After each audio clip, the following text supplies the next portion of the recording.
जय हिंद दोस्तों। मैं HCR उदयपाल स्वागत करता हूं आपके अपने चैनल जॉब इन्फो में। तो आज का अपना टॉपिक है दोस्तों NOC, no objection certificate.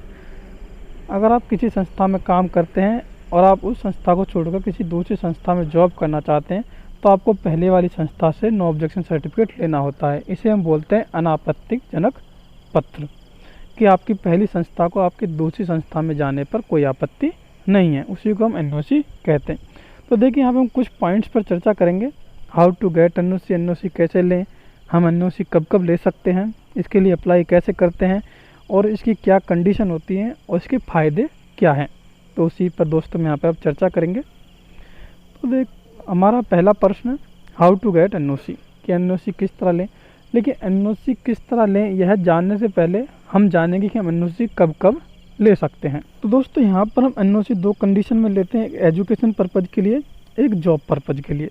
Education purpose के लिए हम NOC जब लेते हैं जब आप फर्दर आगे पढ़ाई करना चाहते हैं। अगर अपनी पढ़ाई को कंटिन्यू करना चाहते हैं, आगे और पढ़ना चाहते हैं, तो आप एजुकेशन के लिए NOC लेते हैं। लेकिन अगर आप जिस जॉब में काम करते हैं उस जॉब को छोड़कर किसी आगे ऊंची पोस्ट पर आप वर्क करना चाहते हैं, दूसरी जॉब आप प्राप्त करना चाहते हैं, तो आप जॉब के लिए NOC लेते हैं। तो दोस्तों हमारा अगला पॉइंट है कि हम NOC के लिए अप्लाई कैसे करें। तो NOC के लिए अप्लाई करने के लिए कोई ज़्यादा हार्ड प्रोसेस है नहीं, एक सिंपल सा प्रोसेस है। आपको करना क्या है, आपको एक एप्लीकेशन लिखनी है NOC के लिए।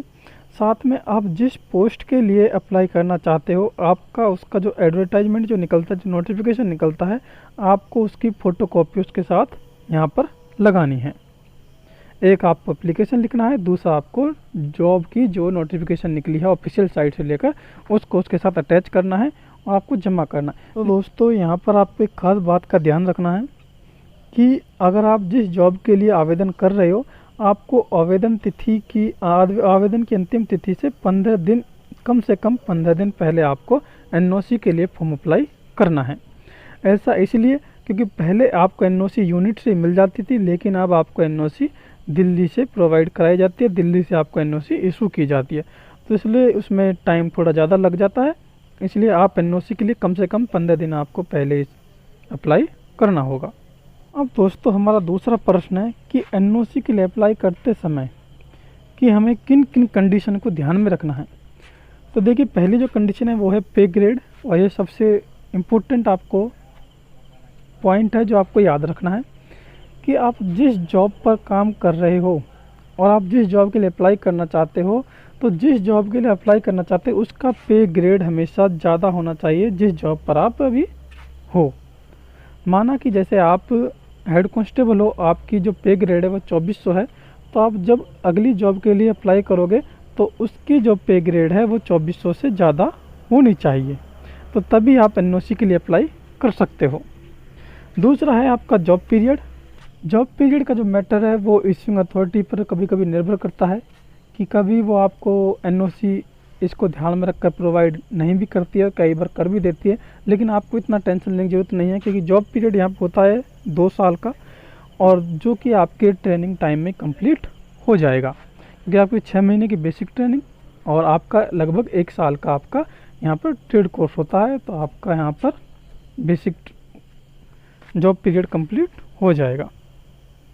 अगला पॉइंट है हमारा बेनिफिट्स। तो दोस्तों अगर हम बात करें कि इसके बेनिफिट्स क्या हैं, पहला जो मेन पॉइंट है वो है कंटिन्यू सर्विस।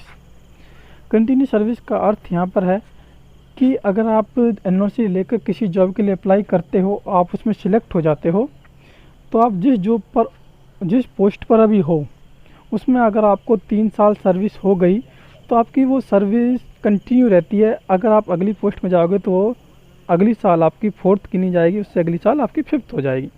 लेकिन अगर NOC नहीं लेते हो तो आपकी सर्विस दोबारा से 1st ईयर 2nd ईयर इस तरह आपकी जॉब सर्विस शुरू होती है। तो ये तो इसका मेन बेनिफिट है कि आपकी सर्विस है वो कंटिन्यू रहती है, आपका SR अगले SR में जाकर जुड़ जाता है। यहाँ पर कोई नया SR आपके लिए ओपन नहीं होता है। दूसरा है आपका लीव का।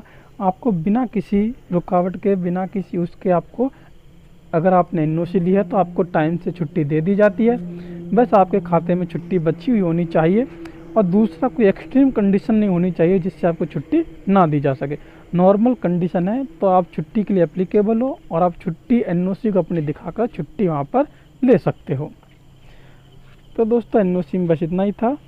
अगर आपको वीडियो अच्छी लगी, इन्फॉर्मेशन अच्छी लगी तो वीडियो को लाइक करें और मेरे चैनल पर नए हो तो चैनल को सब्सक्राइब जरूर करें। जय हिंद, जय भारत।